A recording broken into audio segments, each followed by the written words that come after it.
So there's this concept that we talk about in forestry. It's called the Triad. So the idea is that we need a lot of stuff from our forests. We need economic things from our forest, renewable resources, things like that. We need ecological things from our forest. I mean, forests literally make it possible for us to exist. They make it rain, for instance, clean our air, clean our water, regulate our climate. And we also need cultural things from our forest. We want to live in a place where we have access to forests that are healthy and resilient, that are biodiverse. They enrich our lives in so many ways. And if we want to meet all those objectives at once, we probably need basically 3 different kinds of forests. We need industrial forests, where forests are managed much more intensively, pretty much grown as a crop. We need unmanaged reserves, which are basically have very little to no human intervention. And we need working forests. A working forest is just a forest that's managed for lots of different things, for biodiversity, for wildlife, managed for timber products sometimes, but that's not the only benefit. The vast majority of privately owned and publicly owned forests in the Northeast are actually in this working forest category, where they're not just managing timber as a crop, they're managing these lands for a wide range of different things. The interesting thing about this triad is that these 3 categories of land use are in relationship with each other. So if we want more unmanaged reserves that are not producing any wood products,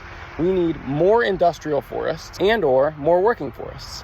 If we want fewer industrial forests, but we still want the benefits of local renewable resources, of healthy local economies that maybe rely on this industry, we need more working forests and fewer unmanaged reserves. And the truth is that none of those things are mutually exclusive. So the fact that maybe we support industrial forestry in some context, that doesn't mean that we have to support it categorically. We can also acknowledge that some of the critiques of forest management like this are valid and seek to reform the way that we manage forests. The fact that we may support industrial forestry doesn't mean that we also don't support unmanaged reserves. In my mind, working forests that are managed for a wide array of different things, yes, forest products, but also recreation, biodiversity, carbon, is by far the most radical category of land use. But if you don't support working forests, and you still want landscapes that are economically, culturally, and ecologically functional, you need to know that we would need a lot more of this to sustain it.